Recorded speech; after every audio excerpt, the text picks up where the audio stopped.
हम शांति छोटे। अरे छोटे, आज क्या कर रहे हो? क्या कर रहे हो? गीत लगा के नाचे जा रहे हो? क्या हुआ है आज? कोई त्योहार है? तुम्हारा जन्मदिन है या तुम्हारा रिजल्ट आ गया? क्या तुम पास हो गए? क्या हुआ है जरा बताओ तो, मेरे तरफ देखो तो पहले। भैया पहले मुझे नाचने गाने तो दो, फिर बताऊंगा।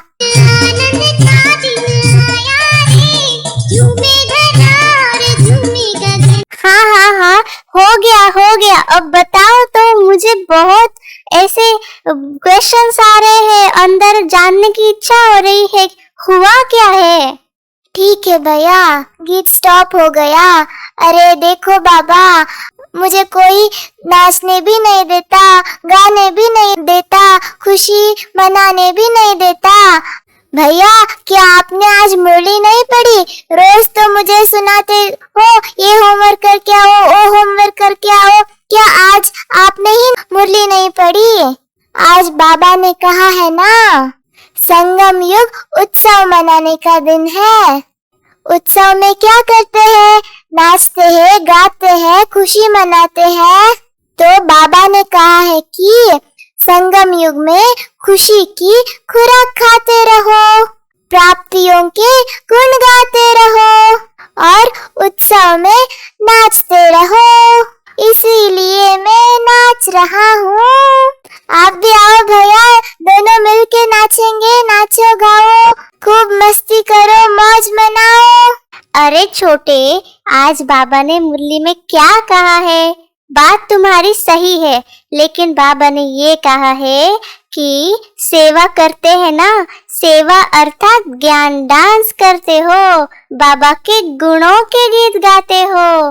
बाबा ने ये कहा है उत्सव माना उत्साह में रहना, ऐसे नहीं कि रास्ते पे जैसे तुम जोर जोर से बीच सड़क में तुम जोर जोर से गीत बजाकर शोर मचाकर लोगों को परेशान करो और नाचो, तो लोग क्या कहेंगे कि देखो ये बच्चे कैसे शोर मचाकर परेशान किए जा रहे हैं।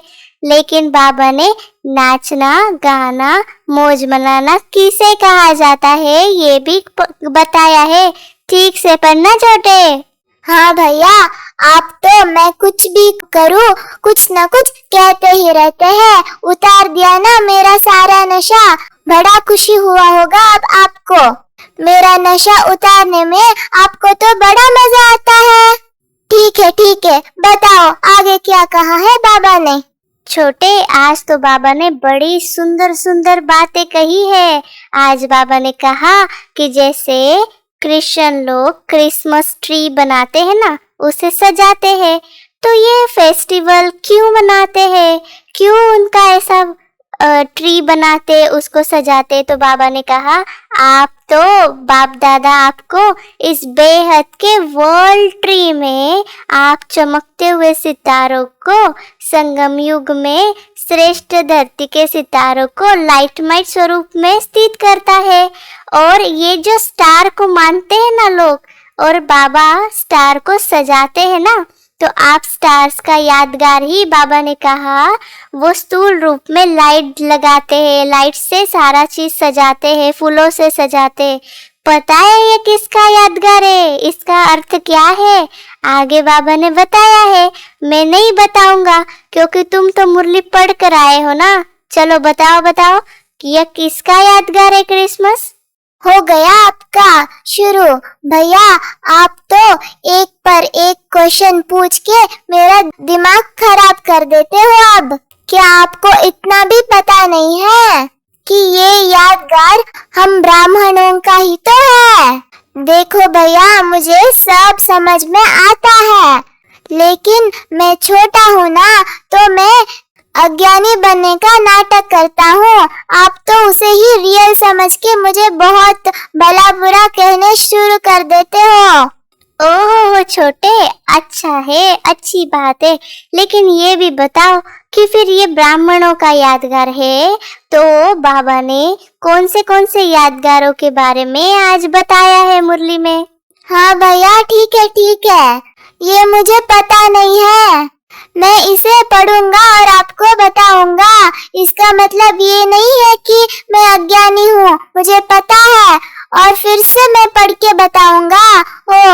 और आप सब भी इसको पढ़ के बताना कि ब्राह्मणों का यादगार कैसे कैसे बनता है, नहीं तो ये भैया हम सभी को अज्ञानी समझ लेता है। ठीक है छोटे, कल पढ़कर जरूर बताना। आगे बाबा ने ये भी कहा कि ये बाप और बच्चों के चरित्र का यादगार भी है। अपना यादगार देखकर हमें कल्प पहले हम कैसी विशेष आत्माएं बने हैं और बनते रहेंगे, क्या ये सब हमें याद आता है? ऐसे बाबा ने पूछा है। भैया ये यादगार, इसका मीनिंग क्या है? जैसे मैं छोटा था तो मेरा जब फर्स्ट बर्थडे हुआ, उसके फोटोज जब मैं देखता हूँ तो लगता है ये तो बड़े यादगार पल थे। या जैसे मैंने कभी आइसक्रीम खाया फर्स्ट टाइम, उसका टेस्ट तो बहुत अच्छा था, तो वो भी मुझे अब भी याद है। तो क्या ये यादगार है? तो फिर चरित्रों का यादगार, इसका मतलब क्या है? ये कैसे बनता है? क्या आप सब मुझे बताएंगे? जरूर कमेंट्स करके बताना। छोटे, आज बाबा ने 3 प्रकार के बच्चों को देखा। 3 प्रकार के बच्चे, एक ज्ञान को वर्णन करने वाले, दूसरे जो ज्ञान को मनन करने वाले, और तीसरे जो ज्ञान को अनुभव में लाकर उसमें मगन अवस्था में रहते हैं। तो तीनों प्रकार के बच्चों को बाबा ने देखा। तो बाबा ने क्या रिजल्ट देखी पता है? हाँ भैया, इसके बारे में मुझे पता है। अब सुनो, मैं बताता हूँ। वर्णन करना माना जैसे बाबा के ज्ञान को जाके सबके आगे बोलना कि बाबा ने ये कहा, बड़े खुशी से नशे से सबके सामने बोलना। और दूसरा है मनन करना।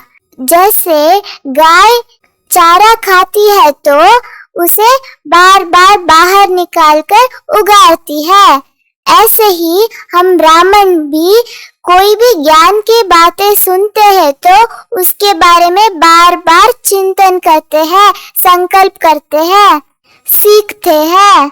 और तीसरा है अनुभव में मगन रहना।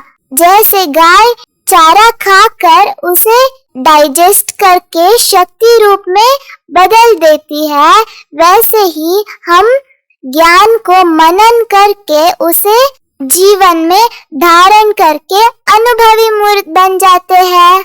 यही सबसे बड़ी बात है, अनुभवी मूर्त बनना। और इसके डिटेल में बाबा ने बहुत कहा है, परंतु मैं अच्छे से सेल्फ स्टडी करके बताऊंगा। पता है छोटे, बात तो तुमने बहुत अच्छी और सही कही है। आगे बाबा ने ये भी कहा है कि ये जो मगन रहना है ना, यही फर्स्ट स्टेज है। और जो मगन रहते हैं वो स्वतः सदा निर्विघ्न रहते और दूसरों को भी कोई समस्या है तो उनके विघ्नों का विनाश करते, माना विघ्न विनाशक बन जाते हैं। ये सबसे बड़ी अथॉरिटी है, कहा बाबा ने।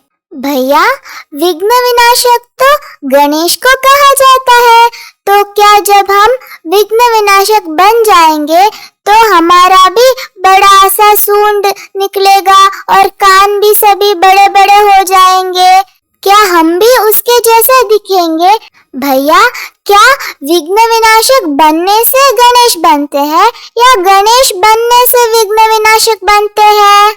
छोटे, आज बाबा ने ये भी कहा कि जो मगन रहने वाले आत्मा है ना, वही बाप समान होते हैं। इसी कारण से वो सदा वैराग्य वृत्ति में रहते, बेहद की सेवा में रहते, बेहद की प्राप्ति के नशे में रहते हैं।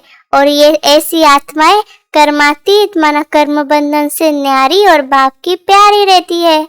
भैया, आपको पता नहीं है, मेरी इतनी कर्मातीत अवस्था है कि मेरा देह, संबंध, पदार्थ, वैभव सब भूल जाता हूँ, परंतु मैं जानबूझ के बार बार देहाभिमान लाता हूँ ताकि मैं सब छोड़ के ना चला जाऊं।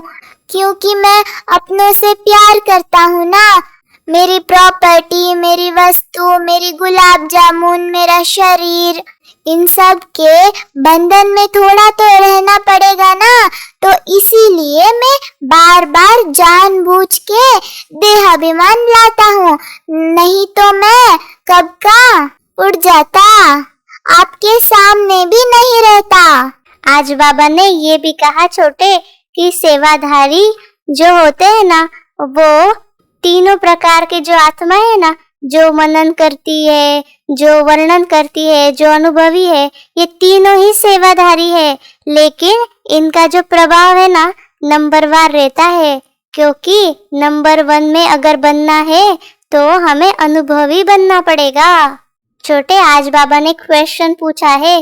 बाबा ने बोला कि जैसे बाबा परम धाम से आते हैं ना, वैसे क्या तुम आत्माएं भी खुद को परम धाम से आई हूँ, अवतार हूँ, अवतरित आत्मा हूँ, ऐसे खुद को समझते हो? बाबा ने क्या कहा? क्या हम अवतार हैं? मैं अवतार हूँ?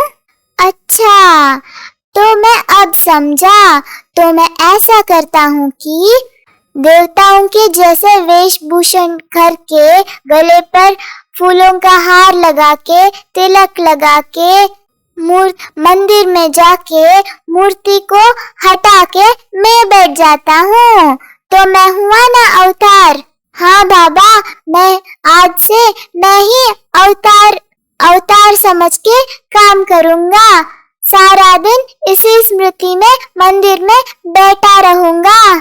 छोटे, आज बाबा ने कहा है ब्राह्मण माना पवित्र आत्माएं, शुद्ध आत्माएं। ब्राह्मण कभी अपवित्र नहीं बन सकते, दोनों मिक्स नहीं कर सकते। इसलिए बाबा ने कहा है दोनों नाव में पाँव रखने वाले नहीं बनना, एक ही नाव में दोनों पाँव रख के खड़े होना है। अच्छा, बाबा ने कहा है कि ब्राह्मण माना दोनों पैर एक नाव पर रखकर खड़ा होने वाला। तो मैं तो ब्राह्मण हूँ, लेकिन हमारे गांव में नदी या सागर नहीं है, तो नाव लेके क्या करूँगा? नाव कहाँ से आएगी? लेकिन बाबा ने कहा है तो नाव लाना पड़ेगा। भैया, मैं ऐसा करता हूँ, उड़कर जाके लकड़ियाँ इकट्ठा करके लाऊंगा। आप मुझे नाव बना के देना, मुझे नहीं आता नाव बनाने। आज बाबा ने ये भी कहा छोटे कि अपनी विजय व सफलता को निश्चित समझकर सदा निश्चिंत रहेंगे तो निश्चय बुद्धि बन जाएंगे। आगे लास्ट में बाबा ने कहा कि सुनने सुनाने में भावना और भाव को बदल देना ही वायुमंडल खराब करना होता है। अच्छा, ओम शांति। भैया, इसीलिए मैं किसी की बात नहीं सुनता। जब भी माँ मुझे कहती है कि जल्दी उठ जाओ, जल्दी सो जाओ, टाइम पर खाना खाओ, तो मैं सेंटर पे टाइम पे चलो, तो मैं ज्यादा ध्यान नहीं देता। मैं किसी की बात नहीं सुनता, वायुमंडल खराब हो जाती है ना, इसीलिए। अच्छा, ओम शांति। अगर आप सभी को इस छोटे बड़े के कॉन्वर्सेशन अच्छा लगा है तो लाइक, सब्सक्राइब और अपने फ्रेंड्स के साथ शेयर करना मत भूलिएगा। ओम शांति।